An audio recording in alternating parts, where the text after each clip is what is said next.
All right, today we are unpacking one of the absolute most mind-bending stories from ancient literature, specifically the Bhagavata Purana.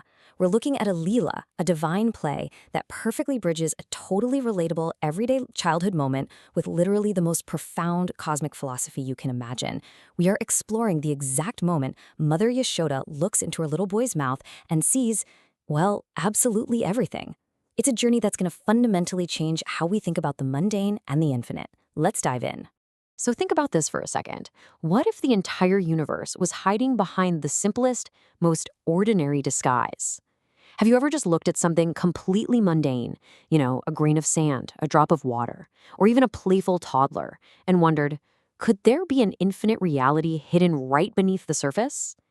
I want you to keep that thought firmly in the back of your mind as we travel way back to the ancient, sunny, dusty courtyards of Gokul. Picture this. The morning sunlight is spilling right across the ancient courtyards of Gokul. The whole setting is pure simplicity. We're talking dust, laughter, and mischievous play. Little Krishna is just happily playing in the dirt with the other cowherd boys. Honestly, it's a scene you could find in pretty much any neighborhood across the world today. Kids just getting messy, laughing, totally absorbed in their games. But in this specific dusty courtyard, something incredibly profound is about to happen.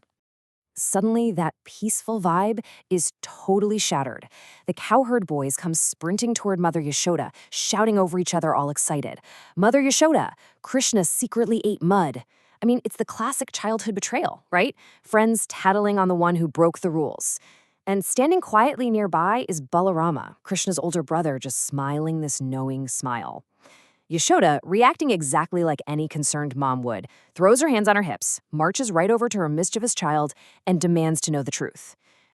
And how does Krishna handle this? Yashoda asks him point blank, "Krishna, did you eat dirt?" And Krishna just looks up at her. He stands there totally silent, his big lotus eyes wide and sparkling with that playful innocence. He just innocently shakes his head and says, "No, mother." It is literally the picture of perfect, unblemished childhood innocence just standing right there in the courtyard. Now, what's truly fascinating here is the deeper spiritual takeaway we can pull from this exact moment. The divine often hides behind simplicity. Here, Krishna looks like nothing more than an ordinary, dirt-covered kid denying he did something naughty. Yet infinite reality exists right there within him. For a spiritual seeker, which is kind of the role we're stepping into right now, the goal is to learn to see beyond those external, limited appearances. We usually assume the material world is limited, but actually, that's only because our own consciousness is limited. So we reach the crucial turning point. Mother Yashoda, who isn't totally buying those wide, innocent eyes, bends down.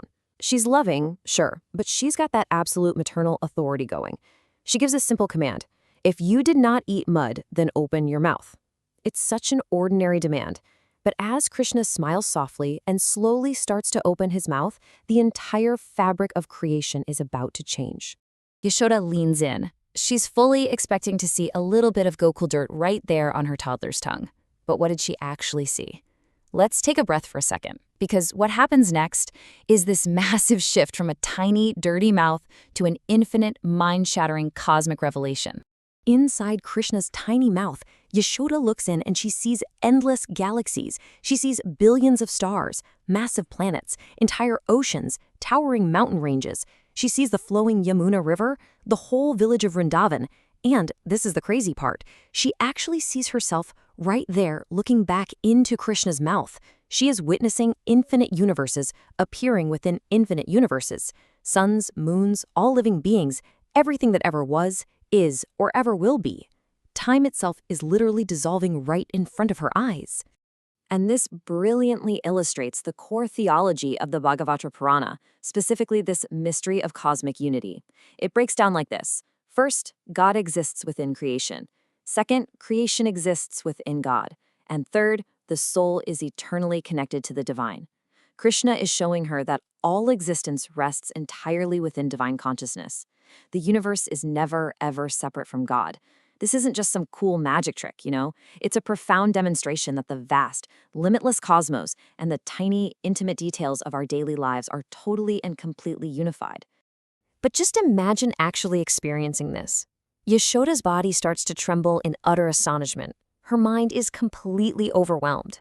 Because when you're confronted with the sheer, unfiltered reality of the cosmos, the human ego simply dissolves. That comfortable illusion of her everyday life, her role as a mother, the dirt in the courtyard, those complaining boys, it's all completely stripped away, leaving only the raw, terrifying magnitude of infinite creation. She is struck with absolute bewilderment, just thinking to herself, how on earth can my child contain the entire universe? For a split second, she truly glimpses Krishna's supreme divine nature. The very source of all creation is literally standing right in front of her, disguised as a little boy. And the reality is, the human mind just cannot intellectually control or comprehend the infinite. It's way too vast, too paradoxical, and honestly a bit too terrifying for our limited perception to handle on its own. So how does this intense tension resolve? Well, it happens through a fascinating concept called Yoga Maya. Yoga Maya is essentially the divine illusion, or grace, that veils that supreme cosmic majesty. And why is this veil so necessary? Because without it, having intimate, human-like relationships with the divine would be totally impossible. I mean, you can't cuddle a galaxy, right? You can't scold the infinite cosmos. Krishna actually uses this gentle divine power to make Yashoda forget the terrifying cosmic vision she just saw. And it works beautifully. The existential fear completely fades away. That overwhelming awe just recedes, and once again, she looks down and sees only her beloved little child. Her heart isn't filled with cosmic terror anymore. It's flooded with warm, motherly love. She reaches out, pulls Krishna into a tight embrace, and the Supreme Lord just smiles sweetly right there in her arms. She traded the terrifying majesty of the universe for the warmth of a simple hug. So, what do we really make of this paradox? The ancient sages explain that this Leela actually reveals two realities happening simultaneously.